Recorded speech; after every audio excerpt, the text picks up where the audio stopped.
ప్రభుత్వం చంద్రబాబు గారు, లోకేష్ బాబు గారు, పవన్ కళ్యాణ్ గారి నాయకత్వంలో 4,000, 6,000, 10,000, 15,000 పెన్షన్ ఇస్తూ ఇది మంచి ప్రభుత్వం అని ప్రతి నోట ఈరోజు రాష్ట్రం మొత్తం కూడా ఒక పండుగ వాతావరణంలో పెన్షన్ల పంపిణీ జనవరి 1 ఇవ్వాల్సింది జనవరి 1 సంతోషంగా ఉండాలని డిసెంబర్ 31నే ఒకరోజు ముందు పెన్షన్ల పంపిణీ చేసి దేశ చరిత్రలో ఆంధ్రప్రదేశ్ సంక్షేమంలో ముందు వరుసలో ఉంది అని నిరూపించినటువంటి నాయకుడు చంద్రబాబు నాయుడు గారు.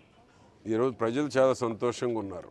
వైకాపా పార్టీ వాళ్ళు తప్ప ఈ రాష్ట్రంలో అందరూ సంతోషంగా ఉన్నారు. చంద్రబాబు గారి కష్టాన్ని, లోకేష్ బాబు కష్టాన్ని, పవన్ కళ్యాణ్ గారి కష్టాన్ని ప్రజలు అర్థం చేసుకున్నారు. రాష్ట్రం కోసం అన్ని రకాలుగా రాజీ పడుతూ రాష్ట్రాన్ని ముందు వరుసలో ఉంచాలి.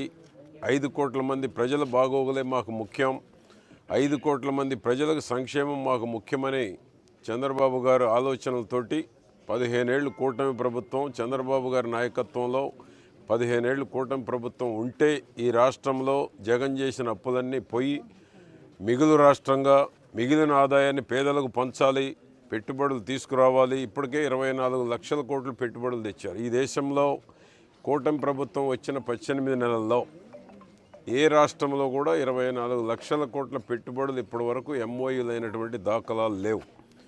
దానికి తోడు 20 లక్షల ఉద్యోగాలు ఏదైతే లోకేష్ బాబు మాట ఇచ్చారో మాట ప్రకారం 20 లక్షలు కాదు 25 లక్షల ఉద్యోగాలు ఇవ్వడానికి కూడా లోకేష్ బాబు గారు గ్రౌండ్ వర్క్ పూర్తి స్థాయిలో చేస్తూ ఉన్నారు. ఇది కూటమి ప్రభుత్వం యొక్క ప్రత్యేకత. ఈనాడు పెన్షన్లు 66 లక్షల కుటుంబాలకు ఈరోజు డబ్బులు వెళ్తున్నాయంటే ఒక కుటుంబానికి 5 ఎకరాల కౌలు ఎంత వస్తుందో ఈరోజు అంత అమౌంట్ చంద్రబాబు గారి నాయకత్వంలో పెన్షన్లు పంపిణీ చేస్తున్నాము. ఇది కూటమి ప్రభుత్వం యొక్క ప్రత్యేకతని తెలియజేసుకుంటూ దేశానికి రోల్ మోడల్ సంక్షేమం చంద్రబాబు గారి నాయకత్వం.